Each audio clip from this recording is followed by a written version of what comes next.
Hello दोस्तों, नमस्कार। I am DK and I am once again welcome you to channel math with DK.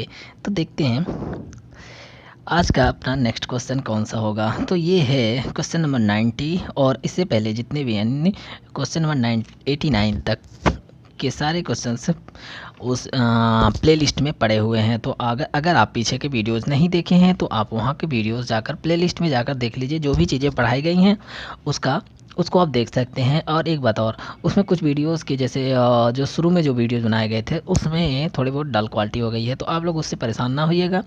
वो सभी questions फिर से कराए जाएंगे।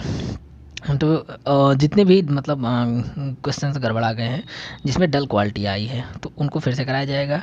अब चाहे जिस भी इंट्रेंस एग्ज़ाम की तैयारी कर रहा हूँ, यूपीएससी, कोई भी स्टेट एग्ज़ाम हो, यूपीएससी, यूपी लोअर पीसीएस, लेखपाल, बीडीओ, एनटीपीसी, एसएससी, सीडीएस, वहाँ पर अगर मैथ आता है तो ये आपको जितने भी मैथ यहाँ पर बताए जाएंगे एकदम सफिशिएंट रहेगा। तो उसमें आपको परेशान होने की ज़रूरत बिल्कुल नहीं है। बस आप और इस यहाँ पर आपको इतने क्वेश्चंस करा दिए जाएंगे कि आपको अलग से प्रैक्टिस करने तक की भी ज़रूरत नहीं पड़ेगी। आप सिर्फ अपना अलग सब्जेक्ट जो भी होता है जीएस और करंट का उस पर फोकस करिए। बाकी इधर मैथ तो मैं एकदम इतना ज़्यादा कंप्लीट करवा दूंगा कि आपको अलग से इसको प्रैक्टिस भी नहीं करनी पड़ेगी। तो चलो देखते हैं आज का अपना नया क्वेश्चन, नेक्स्ट क्वेश्चन क्या है। हाँ, एक बात और, अगर आप नए हो तो वीडियो चैनल को सब्सक्राइब कर लीजिए और बेल आइकन को प्रेस कर लीजिए ताकि आपको टाइम टू टाइम नोटिफिकेशन मिल जाए, जिससे आपका एक भी वीडियो छूटने ना पाए। तो चलो देखते हैं नेक्स्ट क्वेश्चन क्या है। The average age of a husband and wife who were married 7 year ago. तो देखो पहले इस क्वेश्चन को मैं बेसिक से बताने वाला हूँ, ठीक है। उसके बाद से उसी बेसिक में से कैसे ट्रिक बना उस चीज़ को समझाने वाला हूँ। देखो पहले बेसिक समझा देता हूँ, फिर ट्रिक कैसे बनता है उसी बेसिक में से ही ट्रिक को बनाया जाता है। बस वही चीज़ें आपको सिखानी है। तो जब वो चीज़ सीख जाएंगे तो आपका ट्रिक वाला पोर्शन भी तैयार होगा। वैसे एक मेरा सजेशन आप मानिए तो अगर आप स्टेट की एग्ज़ाम की प्रिपरेशन कर रहे हैं तो ट्रिक के पीछे तो बिल्कुल ना भागिए, आप बेसिक के पीछे जाइए। क्योंकि आप बेसिक एक बार लगा लेंगे तो आपका बेसिक क्लियर है तो फिर आपको आपका मैथ में एक भी क्वेश्चन नहीं फंसने वाला है। क्योंकि यार देखो, याद करने के लिए इतनी सारी चीज़ें हैं। जीएस है, जीएस में इतना ब्रॉड सिलेबस है, और करंट है तो करंट, ये सब चीज़ें पर आप दिमाग लगाइए। जितना रटना है, जितना रट्टाफिकेशन करना है, इन सभी चीज़ों पर लगाइए। मैथ पर लगाएंगे फिर आपके लिए बर्डन बढ़ जाएगा। तो चलो देखते हैं। The average age of a husband and wife who were married 7 year ago. 7 साल पहले। तो देखो मैं, आप लोग हिंदी का क्वेश्चन पढ़ लीजिएगा। Was 26 year eight the time of their marriage. कह रहा है कि वो मैरिड, देखो जब वो 7 साल पहले शादी किए थे तब उन दोनों का जो एवरेज एज था वो 26 ईयर था। The average age of the family consisting of husband wife and a child. देखो कुछ साल बाद उसके एक बच्चा हुआ। बॉर्न ड्यूरिंग द इंटरवल में इज़ 23। तो कुछ साल बाद एक लड़का पैदा हुआ। अब उन तीनों का जो एवरेज एज है वो कितना है, 23 ईयर्स है टुडे, यानी आज। The age of the child is, Hindi में पढ़ लीजिएगा और मैं इसको देखो थोड़ा सा बेसिक से समझाने वाला हूँ। देखो कह रहा है कि द एवरेज एज, तो सबसे पहले हम चलते हैं 7 साल बैक। चलो 7 साल बैक आ गए। कह रहा the average age of husband wife who were married 7 year ago. तो 7 साल पहले आ गए। 26 ईयर तो मान लेते हैं कि हस्बैंड भी 26 ईयर का होगा और वाइफ भी 26 ईयर की होगी, ठीक है। चलो यहाँ तक तो हो गया। अब आते हैं प्रेजेंट में, आते हैं, ठीक है। अब आते हैं प्रेजेंट में। 7 साल बाद इनकी एज कितनी हो जाएगी। देखो यहाँ यहाँ प्रेजेंट है, तो प्रेजेंट में जब हम आएंगे तो अब इनकी 7 साल बाद, देखो 7 साल बाद इनको जोड़ेंगे तो ये भी 33 आएगा और ये भी 33 आएगा, ठीक है। क्योंकि 7 साल दोनों में, तो भाई देखो अगर ये 7 साल बढ़ेगी तो ये भी तो 7, मतलब दोनों में से कोई भी अगर एक 7 साल बढ़ेगा तो दूसरा भी 7 साल बढ़ेगा, ठीक। क्योंकि एज ऐसा है नहीं कि एक का बढ़ेगा दूसरे का नहीं बढ़ेगा, ठीक है। लेकिन अब बीच में ही कह रहा है, इस शादी के बीच में ही, यहाँ से ही अब ये बीच में ही कहीं पर लड़का पैदा हो गया, ठीक है। अब जो है एवरेज बोल रहा है कि अब जो एवरेज है लड़के को लेकर, एवरेज कितना हो गया, 23 हो गया है एवरेज, सॉरी ये है 33, ठीक है, एवरेज 23। तो जब ये लड़के को भी कंसीडर किया गया तो जो एवरेज इन तीनों का है 23 है, ठीक है। तो देखो लड़के का 23 माना गया है। इसका मतलब देखो का इसमें हो क्या रहा है, देखो ये 7 साल बढ़ा, 7 साल बढ़ा, प्रेजेंट में आया, लेकिन इस लड़के की वजह से एवरेज कितना कम हो गया। तो यहाँ से देखो 33 से 23 आ गया। एवरेज 33 होना चाहिए था लेकिन 23 हो गया। तो यहाँ से यहाँ तक की कितनी की कमी हुई, 33 से 23 आ गया। देखो एवरेज एक्चुअल में 33 होना चाहिए था, लेकिन 33 नहीं, जब इस चाइल्ड को भी कंसीडर किया गया तो एवरेज कितने हो गए, 23 हो गए। तो यहाँ से यहाँ तक आने में कितने की कमी हुई, तो 10 की कमी हुई। तो 10 वर्ष यहाँ से कमी हुई एक पर, 10 वर्ष इसमें कमी हुई, 2 हुई। देखो 10 वर्ष और 10 वर्ष कितने वर्ष की कमी हुई, 20 वर्ष की कमी। ये 10 और ये 10, 20, 20। इसका मतलब 20 और लड़के को कितना दिया गया, ये 20 मिलाकर, ये 20 इस लड़के को दे दिया गया। इसका मतलब लड़का कितने साल का रहा होगा, तो इसमें से 20 निकाल देंगे। क्यों, ये 20 किसका है, ये 20 तो इन दोनों के इसके पास आया है। तो जो लड़के का एज होगा वो हो जाएगा 3 ईयर्स। 20 में से इसको घटा देंगे तो 3 ईयर्स लड़के का एज हो जाएगा। ठीक है, चलो इसको देखो ट्रिक में क्या है। ट्रिक इसका ये है कि देखो यहाँ 26 से 23 आने में, 26 से 23 वैसे भी देखें तो बस यहाँ से आप इसको बस 2 स्टेप आप लिख लीजिएगा। यहाँ से देखिए, यहाँ से यहाँ जाइएगा, 26 से प्रेजेंट में आ जाइएगा। प्रेजेंट में आने के बाद फिर आप चले जाइएगा जो एवरेज प्रेजेंट में है, ये भी प्रेजेंट का ही एवरेज है। ठीक है, जब चाइल्ड को कंसीडर किया गया, यहाँ ये दोनों 33 तब हुए जब चाइल्ड को कंसीडर नहीं किया गया, लेकिन जब चाइल्ड को कंसीडर किया गया तब इनका एवरेज 23 हो गया, 23 हो गया, और चाइल्ड का भी 23। तो लड़का तो 23 का होगा नहीं, क्योंकि वो तो अगर एवरेज लड़के का ज़्यादा आ रहा है, क्योंकि हम देखो 23 दिखा रहा है तो हम सबका 23 मान लिए। इस 23 में 10 साल इसका इधर आया है और 10 साल इसका इधर आया है, यानी 20 साल तो टोटल आ गया। तो 23 में से 20 निकाल देंगे तो बच्चा 3 साल का बच गया। बस यही इसका, और इसी में से ट्रिक कुछ नहीं है यार। देखो बस आप यहाँ से प्रेजेंट आइए, प्रेजेंट से आ जाएगा जो भी है। 2 लोग हैं तो गुणे यहाँ 2 कर लीजिएगा, तो कितना आ जाएगा, 20 आ जाएगा। और 23 है तो 20 में से 23, बस इसका यही आंसर है। तो इसमें ज़्यादा कुछ करना नहीं है, तो इसका ऑप्शन क्या हो जाएगा, बी हो जाएगा। चलो नेक्स्ट क्वेश्चन देखते हैं। Question number 91। क्वेश्चन नंबर 91 क्या कह रहा है, इसको समझने की कोशिश करते हैं। देखो, the average age of husband, his wife and son 3 years ago were 29 years. देखो 3 साल पहले की बात कर रहा है, तो एक एक कहानी एक एक जैसे जैसे कहा वैसे वैसे करते चलते हैं। ठीक है, हिंदी में आप लोग पढ़ लीजिएगा। ठीक, 3 साल पहले कितना दिया है, 29 दिया है। ठीक है, 29, तो तीनों के 29 है। देखो हस्बैंड वाइफ और हिज सन, तो तीनों का जो एवरेज दिया है वो 29 दिया है।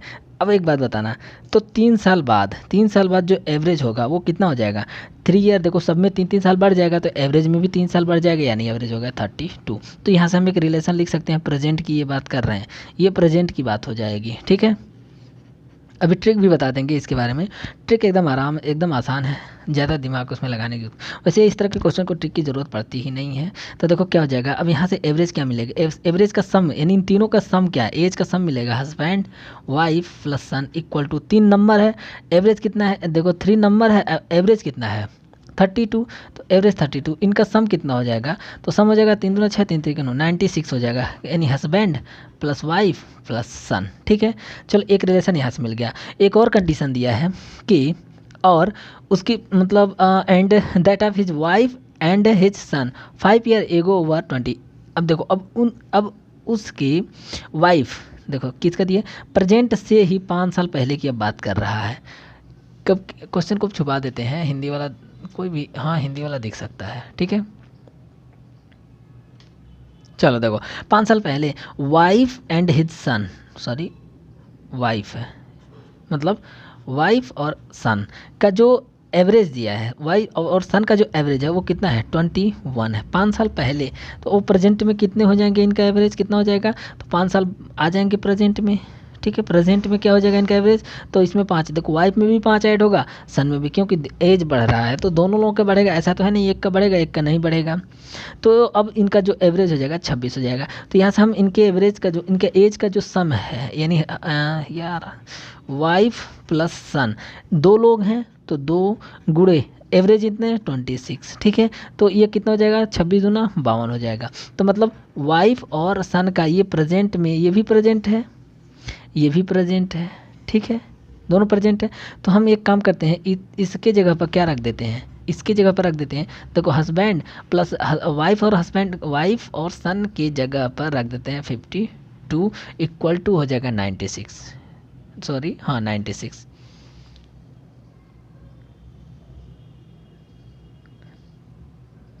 तो अब यहाँ पर क्या हो जाएगा, अब यहाँ से इसको, यहाँ से हमें हस्बैंड के एज मिल जाएगा, इसको इधर ले जाकर माइनस करेंगे तो 44 ईयर आ जाएगा, 44 ईयर्स आ जाएगा हस्बैंड के एज। ठीक है, ये रहा अपना आंसर। अब इसको ट्रिक से कैसे करेंगे, तो देखो ट्रिक से कैसे करना है। इसका ट्रिक कुछ नहीं है, उसमें सब माथा पच्ची है, बस थोड़ा सा देखते हैं, अगर आपको समझ में आ जाए तो अच्छी बात है, अगर नहीं आएगा तो आप परेशान तो बिल्कुल ना होइएगा। ठीक है, चलो इतने में समझाने की कोशिश करते हैं। देखो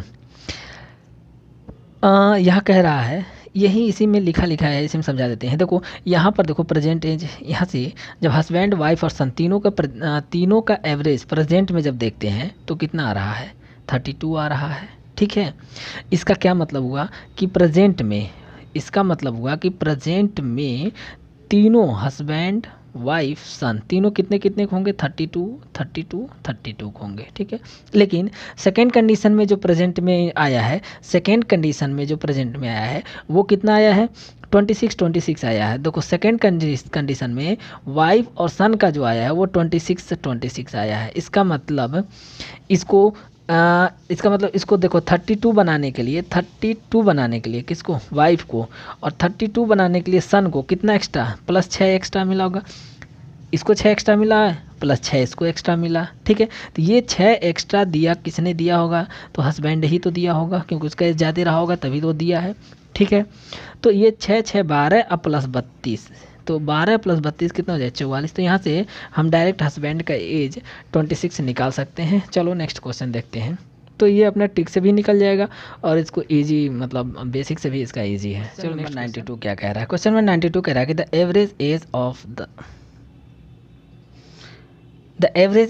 of the family of 5 members is 24. If the present age of the youngest member is 8 years, what was the average age of the family at the time of birth of youngest member? तो आप लोग हिंदी में इसका देख लीजिएगा, हिंदी वाला में जो भी है पढ़ लीजिएगा, आंसर मैं इंग्लिश में पढ़कर इसका आंसर देता हूँ। तो देखो इसका सोल्यूशन क्या है। देखो कितने हैं, average age of family 5 member, कितने मेंबर है, 5 मेंबर है। ठीक है, 5 लोग हैं, सभी के 5 लोगों को हम क्या मान लेते हैं, चलो ABCDE 5 लोग हैं। अगर इनका एवरेज 24 ईयर है तो सभी 24 के रहे होंगे। ठीक है, देखो ये जो बेसिक वाले हैं वो उनके लिए है, इतना ये सब लिख कर बेसिक कराते हैं। लेकिन अगर आपको ऐसा नहीं है कि आपको इस तरह के एग्जाम में भी करना पड़ेगा लिख के, बिल्कुल इस तरह का नहीं करना पड़ेगा, उसके लिए मैं तरीका बताऊंगा आपको डायरेक्ट करने के लिए। तो देखो, लेकिन क्वेश्चन में कह रहा है कि जो यंगेस्ट मेंबर है, ये इसको जगह पर कह रहा है, मान लो यही यंगेस्ट सबसे छोटा है, इसका वो कह रहा है क्वेश्चन में कि 8 है। ठीक है, तो 8 है, इसका मतलब तो 8 इसमें हो गया, तो यानी इसको एक्स्ट्रा किससे, देखो 24 में से 8 घटा देंगे तो कितना बचेगा, 16 बचेगा। तो ये जो 16 एक्स्ट्रा है इसको मिला है, ये 16 इन्हीं चारों को में से बराबर बराबर कटा होगा, चारों में से बराबर बराबर कटा होगा। अब ये 16 को 4 से डिवाइड कर देंगे तो इसका मतलब हर एक से 4 4, यानी अब हर एक को 4 4, यानी यहाँ पर एक्स्ट्रा रहा होगा, जो कि ये 4 4 करके 16 है, ये सभी ये इसको दे दिए, यंगेस्ट वाले को दे दिए। क्यों, क्योंकि उसका एज तो उस समय 8 था, लेकिन अब कह रहा है कि एवरेज 24 हो गया, तो सभी को 24 मानना पड़ा। ठीक है, तो अब देखो इसको यंगेस्ट वाले को हटा देते हैं, बचे कितने, 4 बचे। तो 4 बचे, अब सबका कितना हो गया, 28 28 28 हो गया। देखो इसका 28, भाई यंगेस्ट वाले को निकाल दिए। वही निकालना क्यों है, क्योंकि हमसे पूछ रहा है कि age of the family at the time of birth, तो जब ये इसका जन्म हुआ, यंगेस्ट जो सबसे छोटा है उसका जन्म हुआ, उस समय हमसे पूछ रहा, तो हम 8 साल पीछे चले जाएंगे। ठीक है, तो 8 साल पीछे जाएंगे तो पहले तो देखो, पहले तो हम प्रेजेंट में ही देख लेते हैं, ये प्रेजेंट में कितने कितने रहे हैं, प्रेजेंट में 28 28 28 सभी हो गए। ठीक है, ये सभी 28 28 होगा प्रेजेंट में।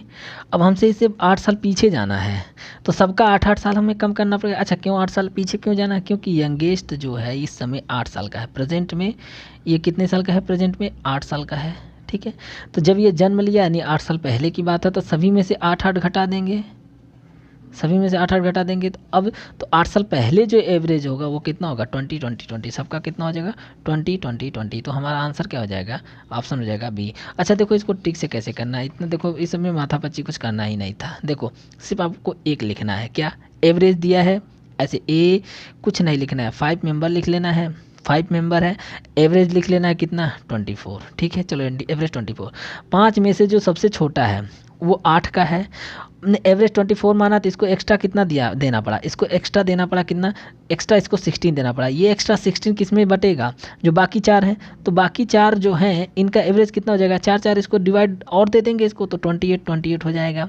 बाकी 4 का जो एवरेज 28 हो जाएगा, ठीक है। अब कह रहा है कि 8 साल पहले, तब यहाँ से 8 साल पहले आ जाएंगे, सभी का 8 घटा देंगे चारों का, तो 8 साल पहले सभी का जो एवरेज हो जाएगा वो 20 हो जाएगा और ये अपना आंसर हो जाएगा। लेकिन अगर ये सारी चीज़ें आपके दिमाग में चल रही है तो यार इसका आंसर निकालना कोई ज़रूरी थोड़ी ना कि आप पेन पेपर यूज़ करें, बिल्कुल नहीं। आप एकदम आराम से इजी वे में आप सॉल्व कर सकते हैं।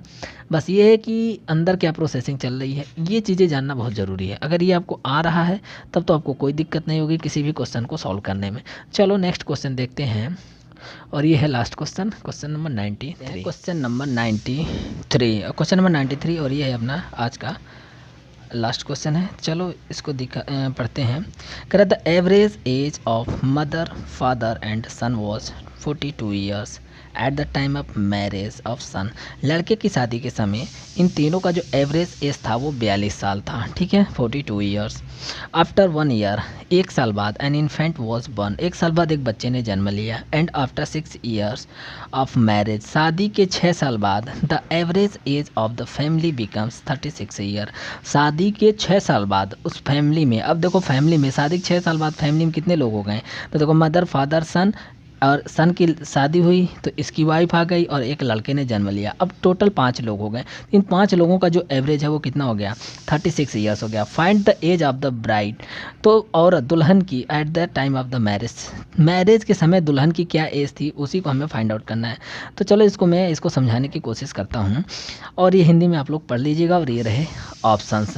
तो देखो इसको समझाने की कोशिश करते हैं। तो इसमें क्वेश्चन क्या कह रहा है कि कह रहा है the average age of mother father, तो देखो कह रहा है कि मदर फादर प्लस सन, तो देखो 3 लोगों का एवरेज एज दिया है 42 ईयर्स। तो इनके एज का जो योग होगा, एज का जो सम होगा वो क्या होगा, 3 × 42, देखो number multiply, total number 1 2 3 number है, 42 एज है, एवरेज है, तो 42 को मल्टीप्लाई कर देंगे तो इन तीनों का जो योग आएगा वो कितना आ जाएगा, 3 दूनी 6 और 3 चौको 12, 126 ईयर, ठीक है, ये आ गया। अच्छा अब देखो, अब यहाँ पर हुआ इस लड़के की हुई शादी, ठीक है, तो इसकी हो गई मैरिज, ठीक है, इसकी हो गई मैरिज। तो यहाँ पर आई इसकी वाइफ, किसकी वाइफ, इस लड़के की वाइफ आई, ठीक है। 1 साल बाद एक बच्चे ने जन्म लिया, 1 ईयर, 1 साल बाद एक बच्चे ने यानी इन्फेंट ने जन्म लिया, ठीक है, 1 साल बाद एक बच्चे ने जन्म लिया, ठीक है। तो अब देखते हैं कि क्या कहानी आगे बताता है। 1 साल बाद, और हमसे बोल रहा है कि शादी के 6 साल बाद, शादी के 6 साल बाद जो एवरेज है वो कितना है। तो देखो शादी के 6 साल बाद की बात कर रहा है, तो देखो शादी के 6 साल बाद यानी तो मदर की भी एज 6 साल बढ़ जाएगी, फादर की भी एज 6 साल बढ़ जाएगी और सन की भी एज 6 साल बढ़ जाएगी, ठीक है। ये सन है और ये 6 साल बढ़ गई, ठीक है। तो ये तो इन तीनों में वृद्धि हुई। वाइफ की साल भी तो 6 साल, ये भी देखो वाइफ के शादी के 6 साल बाद तो वाइफ भी, तो वाइफ का मान लेते हैं मैरिज के समय जो उसका एज था ये W ही मान लेते हैं, ठीक है। कब, eight the time of marriage, at the यानी मैरिज के समय, eight the time of marriage, ठीक है, मैरिज के समय उसकी जो वाइफ की जो एज थी वो मान लेते हैं कितना, W ही थी, ठीक है। तो W 6 साल बाद की बात कर रहा तो 6 साल ये भी बढ़ जाएगा। अब देखो एक और इन्फेंट बच्चे ने जन्म लिया, तो शादी के 1 साल बाद बच्चे ने जन्म लिया, तो शादी के 6 साल बाद बच्चे की एज कितनी हो जाएगी, 5 साल हो गई। कैसे, 1 साल बाद तो उसने जन्म लिया, 1 साल बाद तो देखो 6 साल की बात कर रहे हैं तो 1 साल तो उसे 1 साल बाद वो जन्म लिया तो बचा कितना, 5 साल, तो बच्चे की जो एज होगी वो 5 साल होगी। टोटल कितने नंबर हैं, टोटल नंबर 5 हैं। देखो 3 लोग ये हो गए, एक वाइफ 4, एक बच्चा 5, तो 5 से इसको कर देंगे डिवाइड। अब जो एज है शादी के 6 साल बाद जो एज है वो कितना है, 36 ईयर। देखो इसमें कितना दिया है, 36 ईयर दिया है। बस ये इक्वेशन अपना सॉल्व कर लेंगे, ये आ जाएगा अपना आंसर। देखो इसको कर लेते हैं, अब इसको डायरेक्ट भी बताएंगे, आप परेशान ना होइएगा। ये तो उन लोगों के लिए है जो थोड़ा बेसिक से पढ़ना चाहते हैं, और जितने भी इंटेंस स्टेट वाले एग्ज़ाम देने वाले होते हैं ये उनके लिए ज़्यादा फ़ायदा करेगा, ठीक है। तो उनको ट्रिक से कोई वो नहीं रखना चाहिए, क्योंकि उनको टाइम एग्ज़ाम में अच्छा खासा टाइम मिल जाता है। तो देखो यहाँ से मदर प्लस फादर प्लस सन, ठीक। और ये देखो कितना हो जाएगा, 6 6 12 6 3 18, तो प्लस का 18 हो जाएगा, प्लस वाइफ प्लस 6 प्लस 5 11 कर लेते हैं, ठीक है। और अपॉन में क्या हो जाएगा, 5 नहीं, इसको अपॉन नहीं करते हैं, इक्वल टू 36 इधर मल्टीप्लाई कर लेते हैं। तो 5 से इधर मल्टीप्लाई करेंगे तो हो जाएगा 6 25 30, अपॉन 15 3 18 180, ठीक है। अब देखो इनके जगह पर क्या 126 रख सकते हैं, बिल्कुल रख सकते हैं, तो रख लिया 126 प्लस 18, अब प्लस 11, अब प्लस वाइफ, तो यहाँ से हो जाएगा 180। अब देखो यहाँ से वाइफ का एज कितना आ जाएगा, इनको ऐड करेंगे, 180 में से इनको ऐड करके घटा देंगे, देखो कितने 9, मतलब 1 8 9 और 9 6 15 को 5 हो जाएगा, उधर भेजते जा रहे हैं, ठीक है। और यहाँ 1 2 2 4 और एक कैरी था 5 हो गया, एक ये है, तो 155 जब इसमें से माइनस करेंगे तो वाइफ की एज कितनी आ जाएगी, तो वाइफ की एज आ जाएगी यहाँ से 5 और यहाँ से बचेगा 7 2 25। तो जो मैरिज के समय वाइफ की एज थी वो कितनी थी, 25 ईयर्स थी, ठीक है। ये है अपना आंसर। तो इसका ये मतलब नहीं है कि आपको इतना सारा नाटकबाजी करना पड़ेगा, ठीक है। आप ये सब में परेशान बिल्कुल ना होइए, मैं थोड़ा सा बस इसमें समझाने की कोशिश करता हूँ ताकि आपका आंसर एकदम आराम से निकल आए। तो देखो करना क्या है, बस ये आपको समझना पड़ेगा कि जो हस्बैंड, देखो मदर फादर और सन, तो ये तो आपको इतना 3 इंटू 42 लिखकर डायरेक्ट आना चाहिए, इतना 3 इंटू 42 आएगा डायरेक्ट 126, ठीक है। ये हो गया। 6 साल बाद देखेंगे तो 6 साल बाद तो सभी में देखो इसमें 6 की वृद्धि होगी, तो इन तीनों की जगह देखो लिख लेंगे 126 प्लस 6 साल बाद 6 3 18 इसमें और ऐड कर लेंगे, ठीक है, 18 और ऐड कर लेंगे। वाईफाई, ठीक है, वाइफ और 6 साल बाद वाइफ की भी तो 6 होगी। अब बच्चा 1 साल बाद जन्म लिया और 5 साल के 6 साल बाद की बात करा, 1 साल बाद यानी 5 साल, ये हो गया। ये लिखना है डायरेक्ट आपको, और अपॉन 5 करना है, इक्वल टू 36 करना है, बस इसको सॉल्व करना है, आपका आंसर आ जाएगा। तो ये सब बस समझाने के लिए है, आप लोग इसको देख कर परेशान ना हो कीजिए, ठीक है। ये तो सिर्फ आपको, ताकि जो लोग नहीं पढ़े हैं, जो लोग पहली बार देख रहे हैं, उनका भी कल्याण हो जाए, तो इस पर्पज़ से सबको एक साथ लेकर चलना पड़ता है, ठीक है। तो जिनको ट्रिक करना है वो ये वाला मेथड यूज़ कर लेगा। लेकिन एक बात बताएं, अगर आपको ये बेसिक आ रहा है तो ये ट्रिक आपको करने में ज़्यादा दिक्कत नहीं देगा, ठीक है। तो आपको पता है कि हाँ इसके अंदर ये प्रोसेसिंग चल रही है, बस आप डायरेक्ट शॉर्टकट कुछ स्टेप को आपको एलिमिनेट कर देंगे, आपका आंसर आ जाएगा। Okay, thank you. अगर आप नए हैं तो चैनल को सब्सक्राइब कर लीजिए, क्योंकि आपको यहाँ पर नए क्वेश्चन, अच्छे क्वेश्चंस और एकदम अच्छे क्वेश्चंस, बहुत बढ़िया और हर एक एग्ज़ाम को नज़र रखते हुए चला जाएगा, ठीक है। तो अभी तो फ़िलहाल सिर्फ मैथ का ही वीडियोज़ आ रहे हैं, और बाकी आएंगे धीरे धीरे, लेकिन अभी तो सिर्फ फोकस है मैथ पर, ठीक। ओके। और अगर आप वीडियो एंड तक देख रहे हैं तो कमेंट तो ज़रूर कर दिया कीजिए, कमेंट कर दीजिए, जो भी आपका अपना रिएक्शन है वो बता दीजिए, जो भी कुछ प्रॉब्लम है उसको भी आप बता सकते हैं, जो भी चीज़ें कमियां हैं, थोड़ी बहुत जो कमियां दिख रही होंगी आपको वो भी आप बता सकते हैं कमेंट में। और लाइक या डिसलाइक दोनों में से एक तो आपको करना ही करना है। Okay, thank you.